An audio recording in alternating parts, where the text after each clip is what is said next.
Queridos, boa noite para todos. Eu convido os irmãos para nós abrirmos as nossas Bíblias no livro de Levítico. Nós vamos dar sequência à nossa série expositiva. Hoje nós faremos a leitura de Levítico, capítulo de número 6 e o capítulo de número 7. Nós vamos ler o capítulo 6 a partir do verso de número 8 e depois nós vamos expor todo o capítulo de número 7. Antes que os irmãos se desesperem, porque o texto é grande, já informo os irmãos que muito do que está presente nesses capítulos aqui já foram tratados nos capítulos anteriores. Então, muita coisa os irmãos já estão cientes de como que funciona dentro ali do sistema de sacrifícios, então ficará mais fácil expor e explicar toda essa parte aqui para os irmãos. Queridos, capítulo 6 de Levítico, a partir do verso 8, nós vamos até o capítulo 7, o finalzinho dele, o verso de número 38.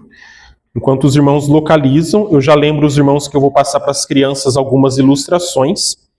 Então as crianças poderão fazer os desenhos que eu vou passar aqui e após, em caso, os pais poderão usar os desenhos para explicar a exposição para as crianças. E queridos, eu peço que vocês vão para o capítulo 7, o verso 38, 37 e 38. A gente vai começar a nossa exposição pelo final desse texto. Então nós vamos ler esse verso, capítulo 7, verso 37 e 38. Nós vamos orar e depois, quando eu for expondo o texto como um todo, nós vamos lendo as partes e vamos fazendo a exposição de cada uma delas. Então acompanhem comigo o capítulo 7, o verso 37, o verso 38. O texto diz assim: Esta é a lei do holocausto, da oferta de alimentos e da expiação do pecado, e da expiação da culpa, e da oferta das consagrações e do sacrifício pacífico que o Senhor ordenou a Moisés no Monte Sinai, no dia em que ordenou aos filhos de Israel que oferecessem suas ofertas ao Senhor no deserto de Sinai. Queridos, vamos orar neste momento, pedir para que o Espírito Santo nos ilumine, nos dê entendimento da palavra do nosso Deus. Vamos orar. Senhor Deus Pai amado, Senhor, graças nós te rendemos pela Tua palavra. Somos, ó Pai, imensamente gratos pela bênção que é nos reunir como igreja e pela bênção que é, Senhor, ouvir a Tua voz através da Tua Escritura. E nesse instante, ó Pai, nós clamamos por nós mesmos, pedindo, ó Pai, para que haja em nós, ó Pai, compreensão da Tua palavra. Ó Pai, que Teu Santo Espírito nos esclareça a Tua verdade e que possamos, ó Deus, ser transformados por ela para sermos mais parecidos com o Senhor Jesus. Cuida de nós, ó Pai, nesta noite, conduz, ó Pai, este momento, que Teu Santo Espírito, ó Pai, nos ajude a manter o foco, a realmente nos concentrar na Tua verdade e que ela, ó Pai, possa realmente trabalhar o nosso viver. Moldar, ó Pai, quem somos, para que possamos viver diante de Ti uma vida que glorifique, ó Pai, o Teu santo nome. Nos abençoa, ó Pai, nos conduz nesse instante, assim oramos, em nome do Senhor Jesus nós oramos, ó Pai. Amém. Irmãos, nós vivemos um tempo aonde a maioria das igrejas, pensando principalmente no nosso contexto de Brasil, a maioria das igrejas, elas têm vivido uma vida que, por muitas vezes, ela é centrada no homem. Inclusive, especificamente agora pensando a respeito de adoração. Quando a gente fala a respeito de culto, muitas vezes as perguntas que surgem nas pessoas são perguntas como: será que eu vou gostar do culto dessa igreja? Será que eu vou me sentir bem? Muitas vezes a gente pergunta: será que o culto vai ser do jeito que eu estou idealizando? E o fato, meus irmãos, é que no nosso tempo a adoração ela passou a ser mais uma experiência da vontade humana do que simplesmente uma expressão da vontade de Deus. E em muitos contextos, o culto ele tem sido moldado pela criatividade humana, pela cultura, pela emoção. Tudo hoje molda o culto, exceto a palavra do nosso Deus. E esse, meus irmãos, é um problema que ele não é um problema pequeno. É um grande problema, porque se você olhar para a palavra do nosso Deus, desde o início, Deus ele já deixou bem clara quais são as formas pelas quais ele quer ser adorado. E Deus, então, ele ordena que a gente o adore, e ele fala a forma como ele quer ser adorado. E o texto que nós vamos ler, nós começamos a ler no finalzinho dele ali, mas todo o texto que nós vamos ler agora em Levítico, meus irmãos, ele vai ser um texto que quando você bater o olho, você vai falar assim, nossa, que texto cheio de detalhe, que texto cheio de regra, cheio de instrução, parece que está cheio de excessos. Só que esse texto aqui, meus irmãos, que muitas vezes a gente olha pensando, é regra, é instrução, é excesso. Isso aqui, meus irmãos, é a revelação da parte do nosso Deus, é a palavra do nosso Deus que nos foi entregue.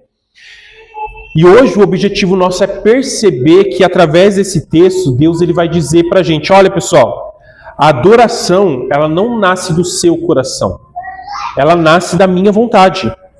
E esse texto aqui então, meus irmãos, ele vem para ensinar a gente, para fazer a gente refletir um pouquinho a respeito de como que o homem ele pode se aproximar de Deus. Não de acordo com os métodos e os meios que o homem pensa que ele tem que realizar, mas de acordo com um padrão que é estabelecido pelo próprio Deus. Nesse texto, Deus ele vai falar assim, quer chegar perto de mim? Ok, para chegar perto de mim, você precisa fazer como eu quero. Tem uma mediação, é preciso ter um sacrifício, alguém tem que ir diante de você para que você possa estar diante de mim. E o nosso texto, então, meus irmãos, ele vai falar a respeito basicamente dessas coisas. Nós iniciamos a nossa leitura no versículo 37 e no versículo 38, porque o verso 37 e o 38 do capítulo 7, ele explica o contexto desse texto, quando ele foi escrito para a gente. Se você voltar a sua Bíblia, volta lá para Levítico, capítulo 1. Em Levítico, capítulo 1, você vai ver que ali o texto diz que o Senhor ele chamou Moisés e ele falou com ele da tenda da congregação, dizendo, e tudo que vai ser dito no capítulo 1, capítulo 2, capítulo 3, 4, 5 e até metade do capítulo 6, é Deus falando com Moisés de dentro do tabernáculo, para ele dar instrução para o povo. Mas quando você chega no capítulo que a gente leu, o verso 37 e 38 do capítulo 7, o texto fala que o Senhor falou com Moisés no Sinai. Tudo que está descrito no capítulo que a gente vai ler hoje, capítulo 6, a partir do verso 8, até o final do capítulo 7, não foi dado pelo Senhor a Moisés no tabernáculo. Foi dado antes, lá no Monte Sinai. Especificamente, depois de Êxodo 29. Se você abrir a sua Bíblia em Êxodo 29, você vai ver o Senhor falando com os sacerdotes e dando instruções de como que eles têm que conduzir a adoração do povo de Deus. E após isso, esse trecho aqui, então, ele é escrito. Na nossa Bíblia, ele é colocado aqui para a organização ali, para ficar mais fácil para a gente entender como que as coisas funcionam. Mas o fato é que antes de Deus falar com o seu povo, nos capítulos primeiros aqui de Levítico, falando, me adorem dessa forma, antes de Deus falar com o povo, ele falou com a liderança. E ele deu instruções para os sacerdotes de como que eles deveriam adorar a Deus e como que eles deveriam conduzir o povo em adoração. O capítulo que a gente vai ver hoje aqui, então, é uma repetição do que foi dito em todos esses primeiros capítulos que nós já fizemos a exposição. Porém, o foco não é mais o povo. O foco é o sacerdote. E Deus, então, vai trazer alguns detalhes específicos direcionados para o sacerdote, para que ele possa conduzir a adoração de uma forma que glorifique o nome do nosso Deus. E nós vamos ver aqui, então, algumas orientações que o nosso Deus ele traz para os sacerdotes. E nós vamos começar, então, a leitura do texto, e eu convido você a ler comigo o capítulo 6, o verso de número 8, e nós vamos até, primeiramente, o verso de número 13. Aqui, meus irmãos, a gente vai ter a primeira instrução que o Senhor ele deixa para os sacerdotes. E eu convido você para fazer a leitura comigo. Eu vou ler os versos pares e vocês vão ler os versos ímpares. Todos localizaram? Levítico 6, a partir do verso 8, nosso texto diz assim: Falou mais o Senhor a Moisés, dizendo, os irmãos? A ordem a Arão e a seus filhos, dizendo: Essa é a lei do holocausto. O holocausto será queimado sobre o altar toda noite até pela manhã, e o fogo do altar arderá nele. E o sacerdote vestirá a sua veste de linho e vestirá as calças de linho sobre a sua carne. Levantará a cinza quando o fogo houver consumido o holocausto sobre o altar e a porá junto ao altar. Depois vestirá as suas vestes e vestirá outras vestes e levará a cinza fora do arraial para um lugar limpo. O fogo que está sobre o altar arderá nele. Não se apagará, mas o sacerdote acenderá lenha nele cada manhã, e sobre ele porá em ordem o holocausto, e sobre ele queimará a gordura das ofertas pacíficas. O fogo arderá continuamente sobre o altar, não se apagará. Até aqui. Queridos, aqui, como eu falei, tem a primeira instrução para os sacerdotes. O que acontece? Deus falou para o povo, para que eles pudessem adorar ao Senhor, eles deveriam realizar basicamente 5 tipos de sacrifícios. Um deles é o holocausto, que é o sacrifício onde toda a oferta era queimada. O segundo era a oferta de cereais, onde eles ofereciam-lhe algo relacionado com o produto da terra, da farinha, do trigo, da cevada. Terceira era a oferta de purificação, que era a oferta que eles utilizavam para receber perdão dos seus pecados. Quarto é a oferta pacífica, que é a oferta de comunhão, que é a única oferta que o ofertante ele tinha direito a comer dela. E a última oferta nós vimos semana passada, que é a oferta de restituição. São 5 tipos de ofertas que conduzem à adoração do povo de Deus. O trecho que a gente acabou de ler está se referindo à primeira forma de oferta, que é o holocausto, que é a oferta que ela era totalmente queimada no altar. Só que o nosso texto aqui, como eu falei, ele dá instrução para o sacerdote. E o foco, então, desse trecho aqui é o fogo que se faz presente no altar. Deus está falando para o sacerdote o seguinte: olha, o altar, ele vai queimar o animal que está sendo oferecido ali. Esse fogo que está presente no altar, ele tem que ser mantido aceso. 5 vezes nesse trecho aqui, o Senhor ele fala, olha, o fogo ele não pode se apagar. O fogo ele precisa ficar aceso. Crianças, vocês vão desenhar uma pessoa cuidando de uma fogueira. E essa fogueira ela não pode se apagar. Então desenhe uma pessoa cuidando de uma fogueira. Todos os dias aqui, meus irmãos, pela manhã e à tarde, um holocausto ele tinha que ser oferecido. O fogo tinha que ficar aceso. Chegava de noite, o fogo tinha que ficar aceso até o outro dia. O sacerdote, então, tinha os turnos dos trabalhos onde eles tinham que cuidar desse fogo. Quando o animal ele era totalmente queimado e juntava muita cinza, o sacerdote tinha que pegar essa cinza e levar para fora do tabernáculo. Para fazer isso, ele tinha que trocar de roupa. Você viu ali que o texto fala que ele troca de roupa. Por quê? A roupa do sacerdote é para ser usada somente dentro do tabernáculo. Para sair do tabernáculo, troca de roupa. Então ele pegava a cinza, ajuntava ela, trocava de roupa, ia para fora, levava a cinza embora, voltava, trocava novamente de roupa e continuava fazendo o trabalho dele ali. E sabe por que o fogo não poderia se apagar? Lá na frente, quando eu for expor o capítulo 9, nós vamos ver que o fogo que está presente ali no altar, ele foi aceso pelo próprio Deus. A primeira vez que foi feita essa oferta aqui, o Senhor é que trouxe o fogo para queimar o holocausto. E aí Deus falou, eu acendi, agora mantenha aceso. Para quando, Senhor? Para sempre. Não pode apagar. Então a tarefa dos sacerdotes é manter esse fogo aceso. E esse fogo, meus irmãos, é muito significativo porque a ideia é falar assim, olha, o Senhor se fez presente aqui, Ele se faz presente aqui. É Ele que está consumindo tudo que é entregue no altar. O fogo lembra da presença dele ali. É interessante a gente, trazendo para o Novo Testamento, nós somos o tabernáculo do Senhor e o Espírito Santo de Deus habita em nós. Tanto que 1 Tessalonicenses 5,19 fala, não apagueis o Espírito.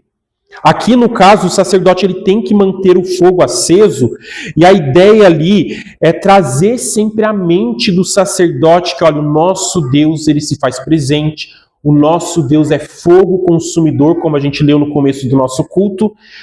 Diante disso, tudo tem que ser feito com reverência, tem que ser feito com amor, com temor.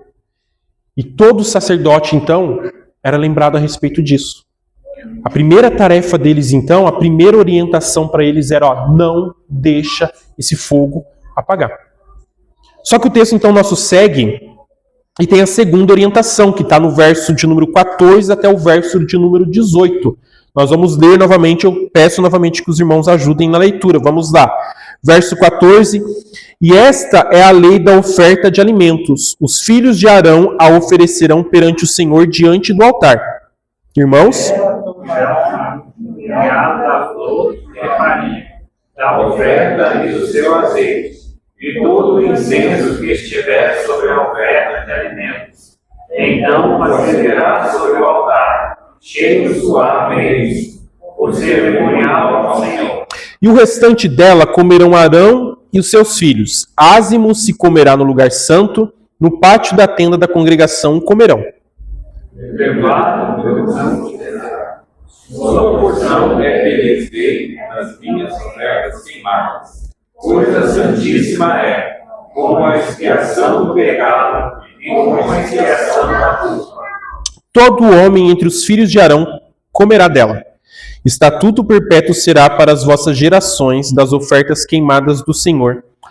Tudo o que as tocar será santo. O texto segue, meus irmãos, e depois que o Senhor ele dá orientações para os sacerdotes no que diz respeito à primeira oferta, que é a oferta de holocausto, que é a oferta que é totalmente queimada, ele segue e agora ele vai falar a respeito da oferta de cereais. Aqui, meus irmãos, não tem nada assim de novidade sendo acrescentado ao texto. Se você ler o capítulo 2, que fala a respeito dessa oferta, você vai ver que não tem nada de diferente aqui. Porém, o texto aqui, meus irmãos, ele traz algumas ênfases bem importantes. Tanto a oferta de holocausto como a oferta de cereais, ela tinha que ser ofertada todo dia. Então, todo dia, pela manhã e no final do dia, um animal ele era queimado como oferta de holocausto, e todos os dias o povo tinha que apresentar a oferta de cereais, que é o quê? É o produto ali que vem do trigo, da cevada.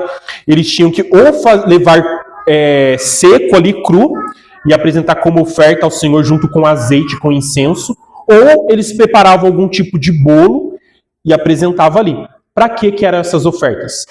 Para o povo, representavam uma expressão de gratidão a Deus pelo que o Senhor tinha feito para eles. Por isso que é relacionado com a ideia da colheita, com a ideia dos frutos da terra. Mas essa oferta, ela servia para manutenção dos sacerdotes. Era o alimento que eles iam comer. Se você conhece a história do povo de Deus, você sabe que os sacerdotes não herdaram nenhuma terra. A porção deles é o Senhor. Então, através disso, eles eram alimentados, eles eram nutridos. O texto ali fala que essa oferta ela é coisa santíssima. Significa que só o sacerdote podia comer. Outra pessoa não podia comer desta oferta aqui. E a ênfase, então, do parágrafo que a gente acabou de ler é justamente para afirmar o direito que o sacerdote ele tem de comer essa oferta. O texto fala, ele tem que comer, não é para levar para casa, é para comer ali dentro do pátio do tabernáculo. E esse alimento ali, o texto fala, não pode ser fermentado, tem que ser comido ali do jeito que ele está. E o verso 18, ele enfatiza que todo que tocar nesse alimento vai ser santo. Isso aqui é um alerta para o povo de Deus, para falar assim, olha, é só para o sacerdote. Não é para você tocar nesse alimento. Aí você fala, nossa pastor, mas por quê? Eles vão ficar santos, não é uma coisa boa?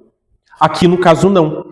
Porque a santificação, ela envolvia seguir uma vida, que é a vida que estava destinada ao sacerdócio ali, que exigia muitas regras e muitas coisas para serem feitas. Pessoas que inadvertidamente fizessem isso poderiam se colocar em uma situação perigosa, porque se colocassem em uma situação de santificação e não vivessem conforme aquilo, o Senhor iria cobrar. Por isso o texto ele enfatiza ali a ideia de que é importante, é algo sério, é coisa santíssima do Senhor. E traz então esse alerta ali para que o impuro ele não encontre aquilo que é santo. É Deus lembrando para o sacerdote duas coisas aqui. Primeiro, filho de Deus, o seu sustento vem de mim. Se eu não prover, você não vai ter. É Deus lembrando para eles que eles têm que depender do Senhor. Mas é Deus também lembrando para eles que, olha, coisa santa não se mistura com coisa impura.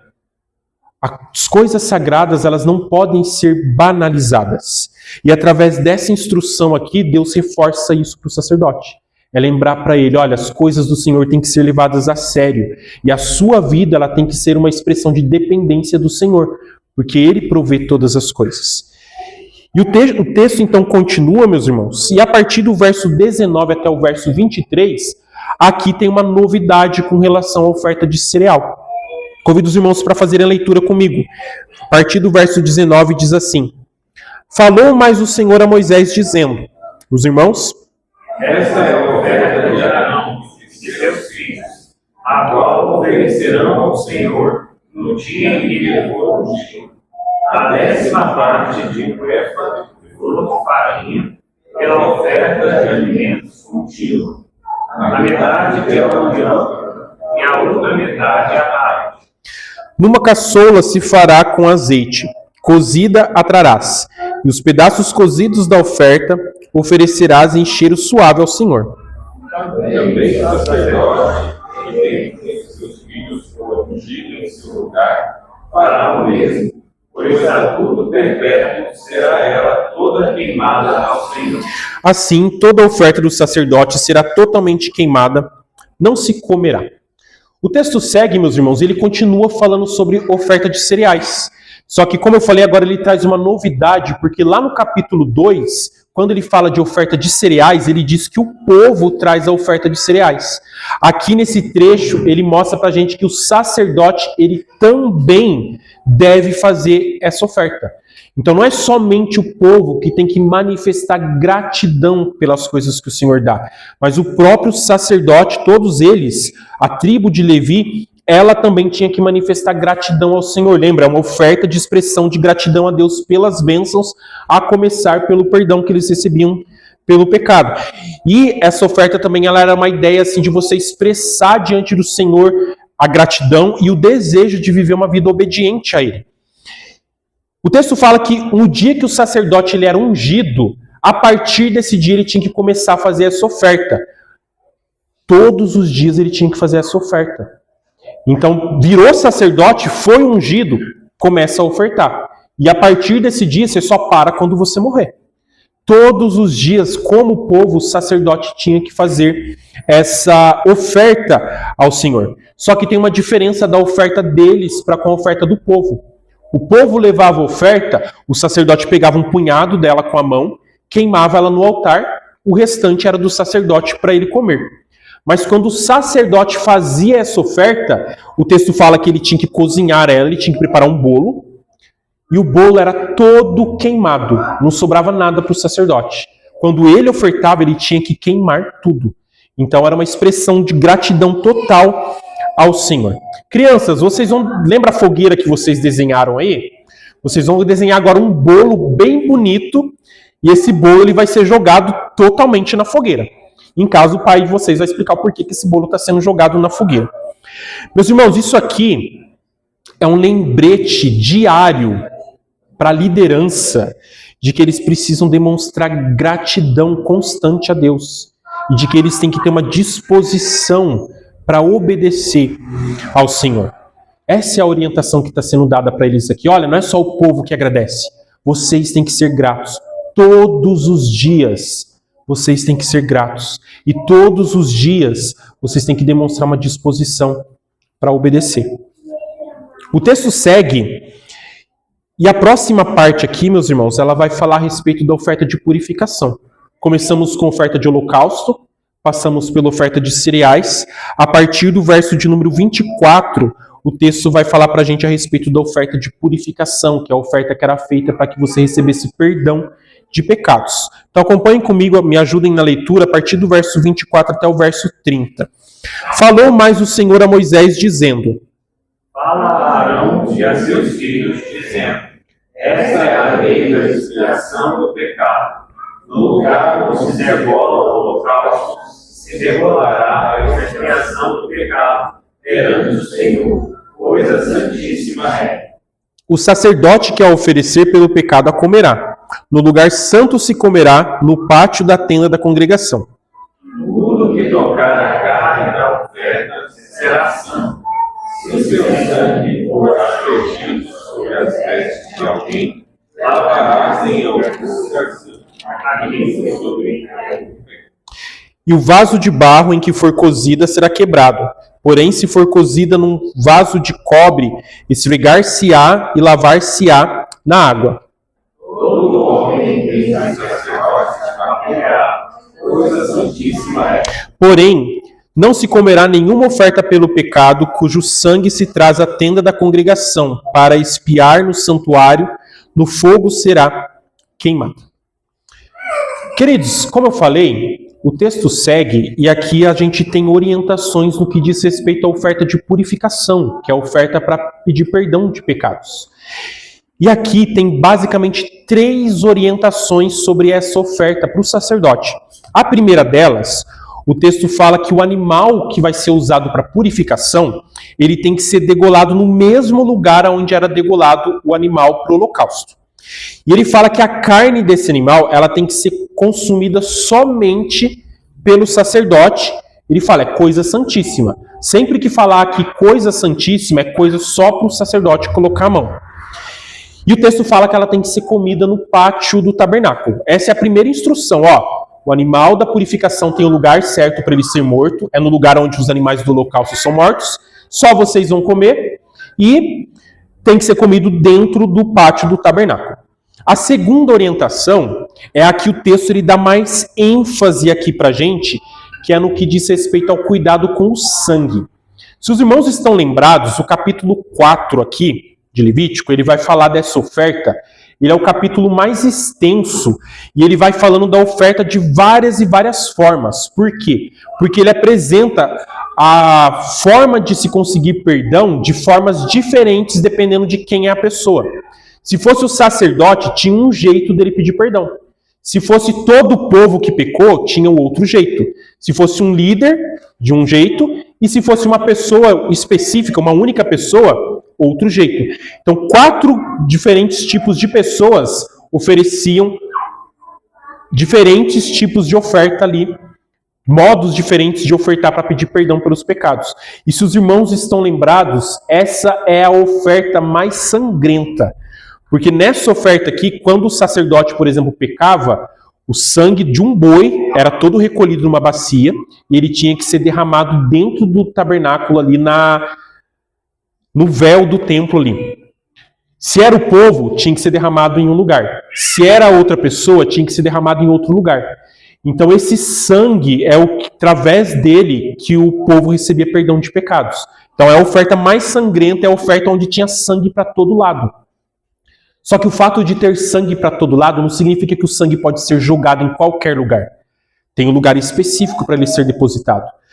E o fato é que enquanto o sacerdote carrega essa bacia, o texto fala, e se o sangue cair onde não deve?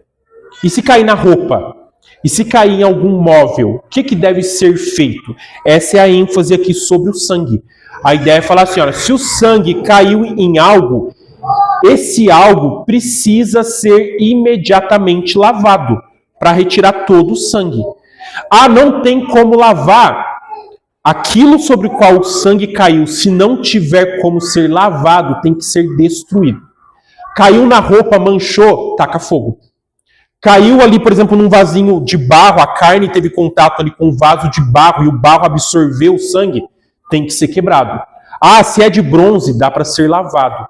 Então, o cuidado aqui é com relação a onde o sangue ele encosta. sacerdote ele tem que ter um cuidado muito específico com relação a esse sangue, que é o sangue da expiação, que é o sangue pelo qual vem o perdão de pecados. E essa é a segunda orientação que é enfatizada para ele aqui. A terceira, ela está descrita no verso de número 30, e ela fala a respeito da onde o sacerdote, o que o sacerdote podia comer e o que ele não podia comer dessa oferta. Então lembra, é coisa santíssima. Só o sacerdote pode comer, só que não é toda a oferta de purificação que ele pode comer. O verso 30, ele fala que os animais que foram sacrificados ali no templo e o sangue deles foi derramado dentro da tenda da congregação, esses animais o sacerdote não pode comer. No caso, se você voltar lá para o capítulo 4, eu falei que são 4 grupos de pessoas diferentes: sacerdote, povo, líderes e o indivíduo. Os 2 primeiros, o sacerdote e o povo, a oferta deles era derramada dentro da tenda da congregação. Os outros 2 eram em outros lugares. Então Deus está falando, sabe esse animal que foi ofertado por vocês, sacerdotes? Vocês não podem comer. Sabe esse animal que foi ofertado por todo o povo? Esse vocês não podem comer. Vocês só vão comer o que foi ofertado pelos líderes e o que foi ofertado por indivíduo, por pessoa específica. É isso que o verso 30 está trazendo a terceira orientação para eles aqui. E esse trecho, então, aqui, meus irmãos, ele é bem detalhado e ele é bem focado nessa questão do sangue aqui. E a ideia é trazer para os sacerdotes, trazer para eles uma ênfase, para eles pensarem assim, olha, essa é a oferta mais trabalhosa, é a que dá mais trabalho realmente. É a que vocês têm que ter mais cuidado, porque é muito minuciosa e muitos cuidados ali com relação ao sangue. É para reforçar para eles aqui, meus irmãos, a seriedade do pecado. Quando você olha para o tabernáculo, para o templo ali, e você vê sangue para todo lado, é para você lembrar que, olha, o pecado, ele causa morte. O pecado, ele traz morte. Essa oferta é para ficar reforçada na cabeça deles, que olha a seriedade do que é viver uma vida pecaminosa. Olhar para todo esse sangue, eu já falei isso para os irmãos, né? Ai, pastor, as crianças vão ficar ouvindo isso. As crianças daquela época, elas viam isso, porque é para ensinar que pecado, ele traz morte. Pecado, ele rompe relacionamento entre o homem e Deus e entre o homem e o próximo. E é isso que está sendo lembrado para os sacerdotes aqui. Dá trabalho, porque o pecado, ele traz trabalho, ele traz peso, ele é fardo, ele é difícil, ele é complicado. E todo esse detalhe aqui é para a liderança, começar delas, eles terem isso em mente. O peso, o fardo, o trabalho que o pecado ele traz sobre as nossas vidas. O texto então continua, meus irmãos, e vai trazendo agora orientações para os sacerdotes sobre a oferta de restituição. É a 4ª oferta que ele vai falar aqui. Eu peço que vocês deem comigo do verso 1 até o verso de número 10. Vou começar aqui. E esta é a lei da expiação, da culpa. Coisa santíssima é. No lugar onde devoram o holocausto, degolarão a oferta pela expiação da culpa, e o seu sangue se aspergerá sobre o altar em redor. E dela se oferecerá toda a sua gordura, a cauda e a gordura que cobre a fressura.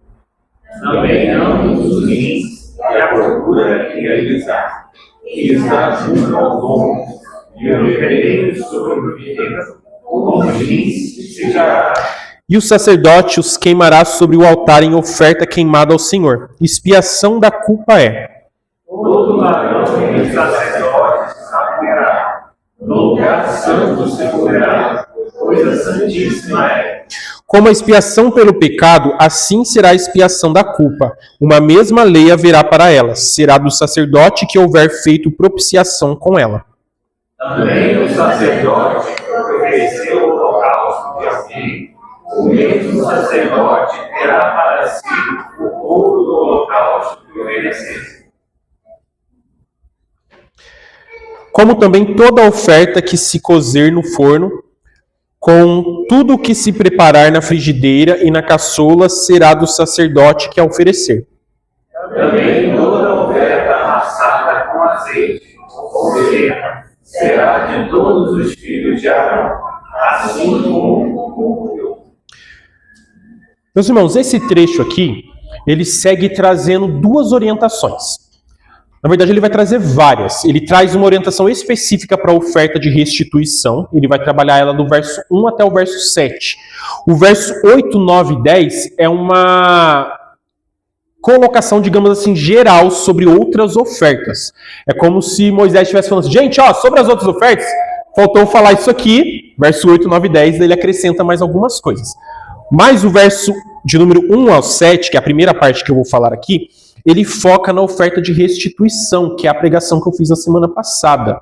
Se os irmãos estão lembrados, aqui ele usa também a expressão que é oferta pela culpa. A ideia ali de um pecado que você cometeu e que, como é uma dívida, ela precisa ser paga.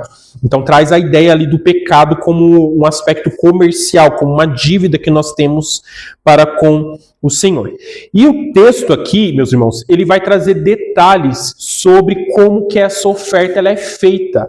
Quem viu a pregação na semana passada, os irmãos viram que o texto ele foca muito no valor que tinha que ser restituído, mas ele não falava nada sobre a oferta, não falava assim, ó, vai pegar o animal, vai ser feito assim, desce dessa forma, não tinha orientação sobre o sacrifício. Então o foco aqui é falar para o sacerdote, ó, sobre essa oferta, o sacrifício é feito dessa forma aqui. E que forma que é feita? É basicamente a mesma forma do sacrifício do gado miúdo, da oferta pacífica. Então eu não vou entrar em detalhes aqui, então basicamente leva o animal, coloca a mão sobre o animal, né, o animal ele é degolado, daí ele é cortado ali, partes vão ser queimadas, outras partes não vão ser queimadas, vão ser consumidas. Então, em resumo, depois os irmãos podem ler a oferta pacífica, que vai ter mais detalhado ali como que funciona esse sacrifício aqui. Mas o texto ele está dizendo que essa carne desse animal ela é considerada coisa santíssima. Então a parte que não era consumida pelo fogo, ela pertencia ao sacerdote que fez o sacrifício. Então a pessoa que levou ali, o oficiante, o sacerdote que foi responsável ali, que estava no turno ali, realizando as ofertas, ele recebia esse animal para ser consumido, então pertencia a ele. Então a ênfase aqui é explicar como que funcionava o sacrifício e enfatizar que quem fez o sacrifício, juntamente com a pessoa ali, ele que vai receber o animal para comer. Já o verso 8, 9 e 10, ele vai listar várias outras ofertas. O verso 8, ele vai enfatizar que na oferta de holocausto, aquela oferta que todo o animal era queimado, o texto fala que, olha, antes de queimar todo animal, você tem que tirar o couro dele. O couro seria do sacerdote que fez a oferta, que fez ali o sacrifício juntamente com o ofertante. Então, verso 8 é para enfatizar que do sacerdote era o couro do animal. Verso 9 e verso 10 vai falar sobre a oferta de cereal, e ele fala ali no verso 9 que a oferta que ela era preparada, então se uma pessoa chegou com uma oferta cozida, com um bolo, com algo preparado ali, essa oferta era do sacerdote que estava fazendo o sacrifício ali. Então, pertencia a ele. Mas, se fossem cereais sem cozimento, farinha seca ali entregue, verso 10 enfatiza que isso tinha que ser dividido entre todos os sacerdotes. Então, aqui, meus irmãos, ao falar dessa oferta de restituição, ao falar da farinha, ao falar do couro, o que o Senhor está ensinando aqui para os sacerdotes, para a liderança?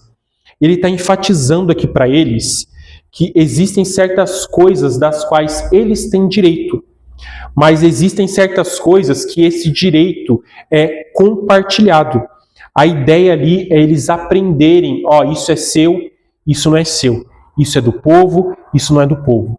É deixar bem claro e delimitar para eles até onde eles podem colocar a mão, onde eles não podem colocar a mão. Aqui a liderança ela está aprendendo o direito dela, aprendendo a zelar também pelo direito dos outros. E essa é a lembrança que esse primeiro trecho aqui do capítulo 7 traz para a liderança. Cuida do que é seu, cuida do que é do outro, zele pelos seus direitos, mas zele pelo direito do povo também. Você sabe o que pertence a você, você sabe o que não pertence a você, você sabe o que é deles. É para deixar bem claro isso para a liderança. E o texto segue então, meus irmãos, e a última orientação que a gente vai ver aqui, ela está relacionada ainda com a oferta pacífica. O texto começou, ela vai estar relacionada com a oferta pacífica, que é a oferta que eu não falei aqui. E a gente vai ler então o verso de número 11, nós vamos até o verso de número 21. Eu peço que os irmãos acompanhem a leitura comigo. Todo o restante agora até o final do capítulo 7 é só sobre oferta pacífica. Mas nós vamos em partes. Vamos lá. Verso 11. E esta é a lei do sacrifício pacífico que se oferecerá ao Senhor. Se oferecer por oferta de ação de graças, como sacrifício de ação de graças, oferecerás bolos ácidos, amassados com azeite, e coscorrões ácidos, amassados com azeite. E os bolos amassados com azeite serão fritos para flor de farinha. Com os bolos oferecerá por sua oferta pão levedado, com o sacrifício de ação de graças da sua oferta pacífica. E de toda oferta oferecerá uma parte por oferta alçada ao Senhor, que será do sacerdote que aspergir o sangue na oferta pacífica. Mas a carne do sacrifício de ação de graças da sua oferta pacífica se comerá no dia do seu oferecimento. Nada se deixará dela até amanhã. E se o sacrifício da sua oferta for dó, ou oferta voluntária, no dia em que ofereceu o seu sacrifício, se comerá, e o que dele ficar também se comerá no dia seguinte. E o que ainda ficar da carne do sacrifício ao terceiro dia será queimado no fogo. Porque da carne do seu sacrifício pacífico, se comer ao terceiro dia, aquele que a ofereceu não será aceito, nem será imputado, pois abominável será, e a pessoa que dela comer levará a sua iniquidade. E a carne que tocar alguma coisa imunda não se comerá, com fogo será queimada, mas da outra carne qualquer que estiver limpo comerá dela. Porém, se alguma pessoa comer a carne do sacrifício pacífico, que é do Senhor, tendo ela estabelecida por imundícia, aquela pessoa será dizimada do seu corpo. E se uma pessoa tocar alguma coisa imunda, como imundícia de homem ou gado imundo, ou qualquer abominação imunda, e comer da carne do sacrifício pacífico, que é do Senhor, aquela pessoa será extirpada do seu povo. Meus irmãos, até aqui nós já vimos a oferta de holocausto, vimos a oferta de cereais, vimos a oferta de purificação e a oferta de restituição. Oferta de holocausto e oferta de cereais, ela tinha que ser feita todo dia. Todos os dias ela tinha que ser realizada. A oferta de purificação e a oferta de restituição, ela está relacionada com pecados. Então ela só era feita quando alguém pecava, o que geralmente acontecia também todo dia. Então era feita somente na ocasião do pecado, mas, como sabemos a nossa natureza, provavelmente era feita todo dia também. Mas essa oferta aqui, que é a última oferta, é a oferta pacífica. Ela é uma oferta opcional. Só faz quem quer. Mas se você quiser fazer, tem regra para ser feito. E essa oferta era basicamente feita em duas situações. Primeira, ela era uma expressão de gratidão a Deus. Então o verso de número 11 até o verso de número 15 vai falar dela como um gesto de gratidão. Ou ela era feita diante de um voto. A pessoa ela cumpriu um voto ao Senhor e daí ela apresenta essa oferta no final do voto dela. O verso 16 até o verso 21 vai falar a respeito de votos.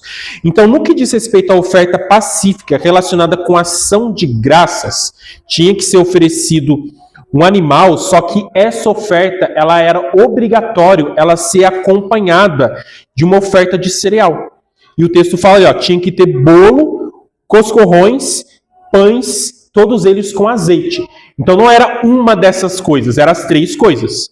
Vai oferecer uma oferta de ação de graças, você vai levar um animal. Juntamente com o animal, você vai preparar um bolo, coscorrões, que é tipo um pão sírio ali, cozido ali sem fermento, e os pães ali, todos eles com azeite. E aí o que acontece? Parte dessa oferta era queimada no altar, parte dela era dada ao sacerdote e o restante dela era devolvido para o ofertante ele comia dessa oferta. Qual que é a ideia da oferta pacífica? Como a própria palavra fala, é uma oferta de paz. A ideia é falar assim, ó, nós estamos em paz com o Senhor, estamos em plena comunhão com o Senhor. Então a gente vai comer dela para a expressão de comunhão. Por isso é a única oferta que o ofertante come. Inclusive eu falei com os irmãos que a oferta que ela tem mais relação com a Santa Ceia que nós vamos fazer hoje. Que é a oferta onde o ofertante ele come também. Se ela fosse então de ação de graças, juntamente ali com o bolo, o coscorrão, os pães, ela tinha que ser ofertada. Se fosse uma oferta pacífica para cumprimento de voto, aí não tinha cereal, era apenas o animal. A pessoa levava o animal, parte do animal ia ser queimado, uma parte era do sacerdote e a outra parte a pessoa ela levava, ela se juntava com a família, com os amigos, e eles comiam dessa oferta para celebrar o fato deles estarem em comunhão com o Senhor. Então, esse sacrifício aqui, meus irmãos, ele celebra a comunhão que ela era restaurada entre o ofertante e Deus. Crianças, não esqueci de vocês. Quero que vocês desenhem várias pessoas reunidas, e essas pessoas elas estão felizes comendo junto. Então elas estão celebrando o fato delas estarem reunidas, delas estarem em paz umas com as outras. E essa oferta, então, meus irmãos, ela lembra disso, de comunhão, de estar em paz uns com os outros, estar em paz com o Senhor, por causa que fomos perdoados de nossos pecados. Mas o nosso texto ele tem alguns detalhes aqui. A oferta pacífica de ação de graças, ela tinha que ser comida no mesmo dia. Já a oferta de votos, ela podia ser comida no dia que ela foi oferecida ou no dia seguinte. Nenhuma oferta de voto poderia chegar ao terceiro dia. E a pacífica de ação de graças, muito menos, não podia passar do segundo dia. Não pode chegar ao terceiro dia, porque no terceiro dia essa carne seria considerada carne estragada. E quem comia carne estragada estava em iniquidade, estava cometendo pecado contra o Senhor. Em outras palavras, olha, eu peco e eu anulo a comunhão que essa oferta ela representa. Porque o nosso pecado ele faz separação entre nós e o nosso Deus. Então Deus está falando, não come a oferta estragada. Porque se você comeu a oferta estragada, é nulo. Não tem mais esse vínculo entre nós. Porque você caiu em pecado e o seu pecado faz separação entre mim e vocês, Deus falando. Então a oferta ela não poderia ser comida no terceiro dia. E o texto diz ali que tem algumas questões relacionadas também com a expressão que ele usa ali para imundícies. A ideia é falar assim, ó, se a carne tocar em algo imundo, o que era algo imundo? Por exemplo, se ela tocasse um animal morto, a carne ela ficava contaminada. Automaticamente ela tinha que ser eliminada, ela tinha que ser queimada, ela não poderia ser comida. Então a carne do sacrifício, se ela tinha contato com qualquer coisa que era considerada imunda, não poderia ser comida. Mas, se uma pessoa imunda, se ela tocasse nessa carne, ou se uma pessoa que tocou em alguma coisa imunda e ficou imunda, pegasse dessa carne, aí o texto fala que a pessoa, ela tinha que ser eliminada. Então, contaminou a carne, destrói a carne. A pessoa contaminada, ela tem como tratar a contaminação dela, mas se ela tocar nessa carne, aí ela tem que ser eliminada. Credo, pastor, por que Deus está fazendo isso? Porque Deus, meus irmãos, ele está deixando bem claro que não existe comunhão entre luz e trevas. E ao enfatizar isso para o sacerdote, é para ele ter o pleno entendimento disso, de que, olha, não existe comunhão entre luz e trevas. E ele, como liderança, ele já tinha que saber disso, ele tinha que orientar o povo com relação a tudo isso. Então, se a pessoa está imunda ou se a carne não estiver de acordo com a instrução para o consumo, tanto o ofertante quanto o sacerdote, eles não podiam comer dela. Só que o texto ele traz mais orientações com relação a esse consumo, meus irmãos. E aí o verso 22 até o 27, ele vai focar nesse consumo. Acompanha comigo, me ajudem na leitura. Verso 22. Depois falou o Senhor a Moisés, dizendo: Fala aos filhos de Israel, nenhuma gordura de boi, nem carneiro, nem de cabra comereis. Porém, pode-se usar da gordura do corpo morto e da gordura do dilacerado por feras, para toda obra, mas de nenhuma maneira comereis. Porque qualquer que comer a gordura do animal, do qual se oferecer ao Senhor oferta queimada, a pessoa que a comer será extirpada do seu povo. E nenhum sangue comereis em qualquer das vossas habitações, quer de aves, quer de gado. Toda pessoa que comer algum sangue, aquela pessoa será extirpada do seu povo. O povo não podia comer carne no terceiro dia, porque era considerada apodrecida. E eles caíam em pecado. Eles não poderiam comer a carne se a carne ficasse imunda ou se eles estivessem numa situação de imundície. Só que eles também não podiam comer nem a gordura e nem o sangue que estava presente aqui nesse animal. Deus está lembrando, olha, a gordura, ela pertence ao Senhor. Então qualquer animal que fosse sacrificado, toda a gordura dele era queimada no altar. Era do Senhor. Ah, mas e se for outro animal que não é oferecido ali? Você também não pode comer. A ênfase aqui é para lembrar que, olha, não importa de onde vem a gordura, se é específico do sacrifício ou não, você não pode comer a gordura.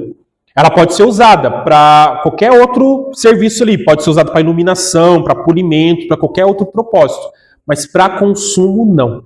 Por quê, pastor? O texto não deixa claro para a gente o porquê. O fato é que Deus ele deu essa ordem e falou, ó, não mexe na gordura, não é para comer. Só que além da gordura, ele fala ali que não se pode comer o sangue. O mesmo vale para o sangue. Não tem nenhuma circunstância onde você vai achar o sangue na Escritura ele sendo comido. Por quê? A ideia é falar assim, olha, o sangue é pelo sangue que a expiação é feita, é pelo sangue que o perdão do pecado ele vem. Por isso ele não pode ser consumido. Não estou dizendo que hoje você não pode comer mais gordura, pode ficar tranquilo, pode comer a gordura lá da carne. O fato é que para esse momento aqui, Deus ele está trazendo orientações e ele está trazendo regras bem específicas para o seu povo. Por quê? Nós não temos detalhado o porquê disso. O fato é que Deus ele dá uma regra e ela tem que ser cumprida a começar dos sacerdotes que estão recebendo essa orientação e que deveriam orientar o povo. Desses sacrifícios que são feitos aqui, meus irmãos, Deus então ele vai especificar para o sacerdote agora, ele vai falar, ó, você sabe o que você não pode comer. Não pode ser estragada, não pode ser imunda, não pode comer a gordura, não pode comer o sangue. O que o sacerdote pode comer então?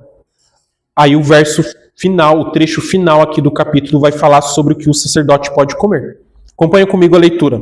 Falou mais o Senhor a Moisés dizendo: Fala aos filhos de Israel, dizendo: quem oferecer ao Senhor o seu sacrifício pacífico, trará a sua oferta ao Senhor do seu sacrifício pacífico. As suas próprias mãos trarão as ofertas queimadas do Senhor. A gordura do peito com o peito trará para movê-los por oferta movida perante o Senhor. E o sacerdote queimará a gordura sobre o altar, porém o peito será de Arão e de seus filhos. Também a espada à direita dareis ao sacerdote por oferta alçada dos vossos sacrifícios pacíficos. A ele e os filhos de Arão que ofereceram os seus sacrifícios pacíficos. E a gordura desficará a espada à direita para a sua porção. Porque o peito movido e a espada alçada tomei dos filhos de Israel, dos seus sacrifícios pacíficos, e os dei a Arão, o sacerdote, e a seus filhos por estatuto perpétuo dos filhos de Israel. Essa é a porção de Arão e a porção de seus filhos, das ofertas queimadas do Senhor, desde o dia em que ele apresentou para ministrar aos sacerdotes ao Senhor. O que o Senhor ordenou que se lhes desse dentre os filhos de Israel no dia em que os ungiu, estatuto perpétuo é pelas suas gerações até aqui, queridos. O texto, então, ele termina e ele vai falar para os sacerdotes, olha, vou deixar bem claro o que é destinado a vocês dos animais que são sacrificados ali. A ideia é falar assim, o sacerdote, por ele ter sido ungido e por servir ali no tabernáculo, ele tem direito a duas partes do animal. Tem direito ao peito e ele tem direito ao que o nosso texto ele coloca como espádua, é a perna direita dianteira do animal. Essas duas partes eram do sacerdote. Então, se era oferecida, por exemplo, um cordeiro ali, um carneiro, rins, a gordura, o lóbulo frontal do fígado, tudo isso era queimado para o Senhor. O peito e a perna direita dianteira era separado para o sacerdote, o restante era do ofertante. Então Deus ele deixa bem claro para o sacerdote, ó, somente essa parte é sua. Tem a parte que é para ser queimada, que é do Senhor, o restante é do ofertante. E Deus aqui, meus irmãos, ele está mostrando então para o sacerdote, para aqueles que serviam no templo, ele está falando, olha, o sustento de vocês, assim como os cereais, toda a carne que vocês consomem, ela vem da parte do Senhor. Se não tiver sacrifício, vocês não têm o que comer. É Deus lembrando para eles que vocês precisam descansar no Senhor. Vocês precisam confiar que é Deus quem envia os recursos. E Deus não vai deixar faltar nada para vocês, porque Ele é um Deus de provisão. Então se contenta com a sua parte, confia que o Senhor vai prover a parte para vocês. E o nosso texto, então, meus irmãos, ele termina, como eu falei no começo, explicando, resumindo todas as leis, os sacrifícios que deveriam ser realizados, e lembra os sacerdotes que isso foi dado por eles ali pelo Senhor no Monte Sinai, e eles precisam então seguir todas essas orientações. E eu quero terminar aqui a minha exposição, queridos.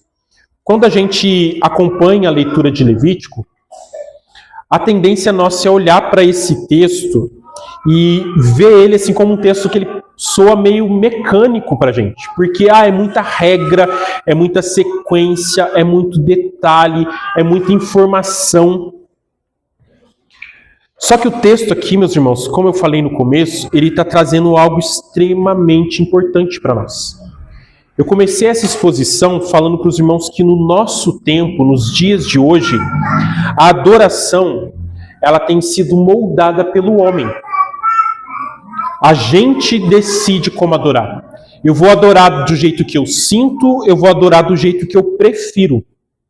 Só que o fato, meus irmãos, é que quando a gente olha para a Bíblia e olhando aqui para Levítico, a gente vê que Deus, meus irmãos, ele nunca deixou a adoração em aberto. Nunca falou assim, gente, faz do jeito que vocês quiserem, só faz o melhor e eu vou receber. Ele nunca deixou isso em aberto.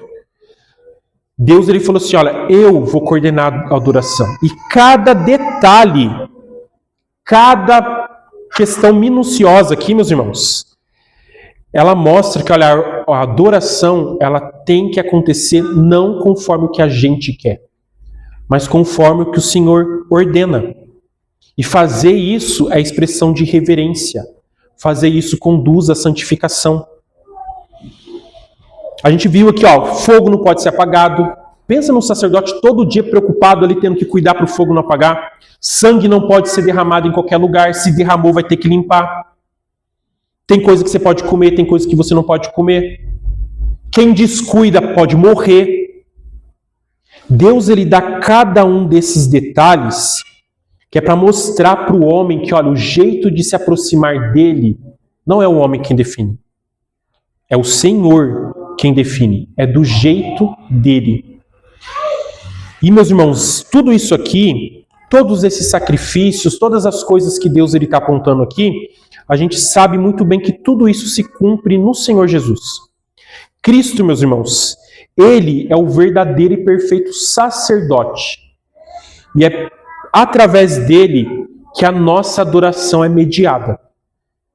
Se naquela época o povo, para adorar a Deus do jeito que o Deus ordenava, tinha que se achegar até o sacerdote para ser orientado, hoje nós podemos adorar ao nosso Deus não do nosso jeito, mas do jeito que ele estabelece através do Senhor Jesus. Cristo, meus irmãos, ele abre o caminho até o Pai. E ele nos conduz a uma adoração que agrada ao nosso Deus.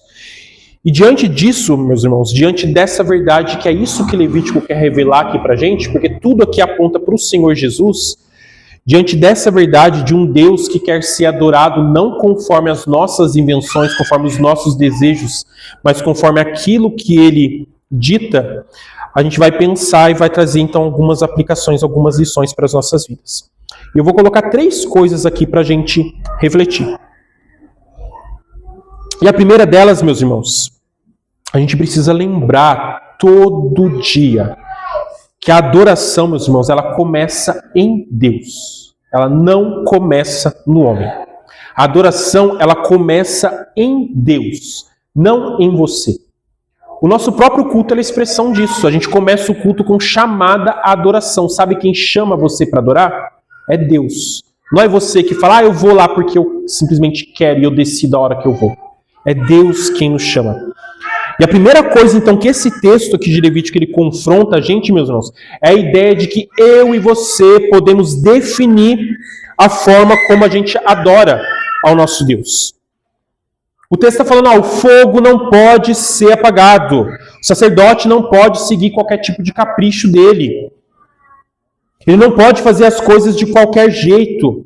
É Deus falando assim, olha, a adoração é do jeito que eu quero, ela começa comigo, não com o homem. Isso, meus irmãos, leva a gente diretamente para Cristo.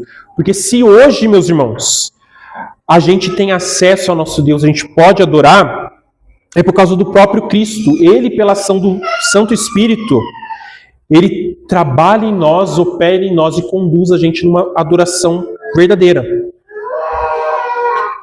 O grande problema é a gente tentar substituir o que Deus colocou para seguir o entusiasmo nosso, a nossa emoção, as nossas formas externas, todas as nossas invenções. O texto é para lembrar a gente que olha, Deus define o jeito de ser adorado. Não é do seu jeito, é do jeito do Senhor. Então fica aqui a primeira pergunta para você refletir. Pensa aí, minha adoração, ela tem sido moldada pela palavra de Deus ou pelas minhas preferências e pelos meus sentimentos? Isso é para a gente pensar quando a gente vem para o culto. Para a gente ficar olhando assim, pensando, eu não gostei dessa música. Quem disse que foi para você? Não gostei da pregação do pastor. Foi dura. Falou dos meus pecados.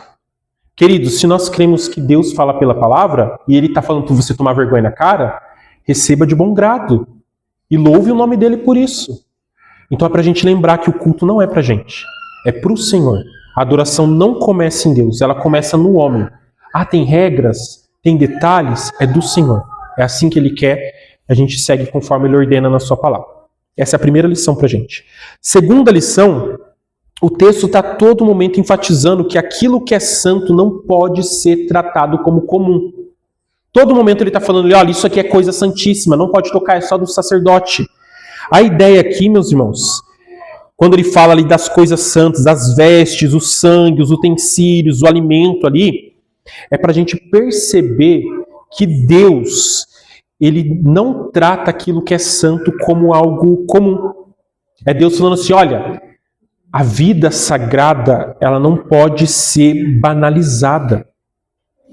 E por muitas vezes, queridos, a gente banaliza o sagrado. O culto, vou tratar de qualquer jeito. Minha vida com Deus, eu vou tratar de qualquer jeito.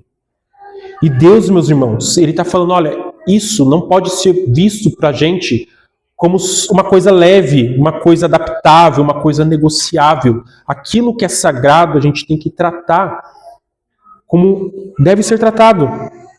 O texto está lembrando para a gente que, olha, a santidade de Deus, ela não mudou. O mesmo Deus santo que estava falando com esse povo ali no passado, Ele fala com a gente hoje. É o mesmo Deus santo que a gente adora. E a gente precisa, então, entender isso. Esse Deus santo, Ele nos chama para participar da sua santidade. E a pergunta, então, que a gente tem que se fazer, pensa aí, você tem tratado a presença de Deus com reverência ou você está agindo com uma familiaridade descuidada? Deus é um Deus presente. Está todo dia do seu lado. Como que a sua vida é conduzida? Em reverência? A gente está falando sobre viver uma vida diante de um Deus santo. É o tema da nossa série expositiva em Levítico. Como que é essa vida diante de um Deus santo? É reverente ou é uma familiaridade descuidada? Então pense sobre a forma como você lida com as coisas sagradas, com Deus, com a vida com Deus. E por último, não menos importante, queridos, o texto, ele deixa bem claro que pecado é coisa séria. Quando ele fala ali da oferta de purificação, fala de todo o sangue que tem presente ali. Quando ele fala de coisa imunda, fala de pessoas sendo extirpadas ali, ele está lembrando pra gente, olha, o pecado, ele é sério. Só que ao mesmo tempo que a gente lembra que pecado é sério, queridos, a gente tem que lembrar que Cristo, ele é suficiente. O texto aqui tem repetição constante. Sacrifício atrás de sacrifício, repetição atrás de repetição. Todo dia tinha que ter oferta, todo dia tinha que ter sangue, todo dia tem necessidade de expiação. Isso aqui, meus irmãos, é um lembrete para a gente de que, olha, o pecado não é uma coisa pequena. E nós não conseguimos resolver o problema do pecado por nós mesmos. Isso é para mostrar a insuficiência do sistema aqui. Para falar que, ó, todo dia eles têm que ficar fazendo sacrifício, porque um só não resolve. Um só não é suficiente. E é aqui que o Senhor Jesus ele entra. Porque o texto ele aponta para Cristo como aquele que ofereceu um sacrifício não de forma contínua, mas um sacrifício perfeito de uma vez por todas, que não precisa de repetição. É uma lembrança, meus irmãos, que para o nosso pecado tem um perdão definitivo. Isso é para mudar a forma como a gente se aproxima de Deus. Você não se aproxima de Deus para tentar simplesmente resolver a sua culpa, mas você se aproxima dele confiando plenamente que Cristo é suficiente. Então pensa aí, você tem vivido como alguém que ainda tenta pagar pelo próprio pecado? Ou como alguém que descansa na obra completa do Senhor Jesus? Nós vamos orar, queridos, neste momento, e que o nosso Deus ele nos dê um coração humilde, temente a Ele, para nos submeter à vontade dEle, para tratar com seriedade aquilo que Ele trata com seriedade, para valorizar aquilo que o nosso Senhor valoriza. Vamos orar? Feche seus olhos, vamos falar com o nosso Senhor. Senhor Deus, Pai amado, Senhor, graças, ó Pai, nós te rendemos pela Tua palavra. Somos gratos, ó Pai, porque o Senhor, de forma detalhada, ó Pai, instruiu o seu povo no passado a respeito da vida de adoração. E é uma bênção, ó Pai, nós podermos ler esse texto e ver que o Senhor é um Deus de ordem. O Senhor, ó Pai, é um Deus que conduz a adoração não conforme os nossos desejos, mas é um Deus que já deixou bem claro e bem estabelecida a forma pela qual deseja ser adorado. E o nosso clamor, Senhor, é para que o Senhor trabalhe o nosso coração, para que ao olhar para a Tua palavra, que não vejamos, ó Pai, simplesmente regras sendo repetidas, mas que possamos olhar para a verdade da Tua palavra e ver o Teu Evangelho sendo apresentado a nós. Que possamos ver, ó Pai, que o Senhor é um Deus de graça, um Deus misericordioso, mas um Deus zeloso, ó Pai, da vida, do seu culto. Um Deus, ó Pai, que zela por uma adoração que realmente glorifica ao Teu santo nome. E pedimos, ó Pai, para que o Senhor nos conduza, para que não somente nos nossos cultos no domingo, mas o nosso viver diário, ó Deus, ele seja uma adoração que glorifica realmente o Teu santo nome. Uma adoração que é feita conforme aquilo que o Senhor deseja. Ó Pai, cuida de nós. Trabalhe o nosso coração. Transforma, ó Deus, a nossa caminhada, para que possamos viver uma vida diante do Senhor, uma vida temente a Ti e que faz as coisas segundo a Tua vontade. Nos ajuda, Senhor, para que possamos entender que aquilo que é sagrado não deve ser banalizado. Que possamos entender, ó Deus, que a vida diante do Senhor ela tem que ser vivida em integridade, buscando glorificar o Teu santo nome. E que possamos ser fortalecidos, ó Pai, porque em muitos momentos nós falhamos. Falhamos no culto, mas falhamos na caminhada diária. E clamamos, ó Pai, para que o Senhor nos conduza. Nos ajude, Senhor, a ver a seriedade do pecado, a entender, ó Deus, que os nossos pecados fazem separação entre nós e o Senhor. E que possamos, ó Pai, pelos méritos de Cristo, nos achegar a Ti em arrependimento, clamando, ó Deus, para que o nosso viver ele seja para o Teu agrado. Assim oramos, ó Pai, pedimos por isso. Em nome do Senhor Jesus nós oramos, ó Deus. Amém. Queridos,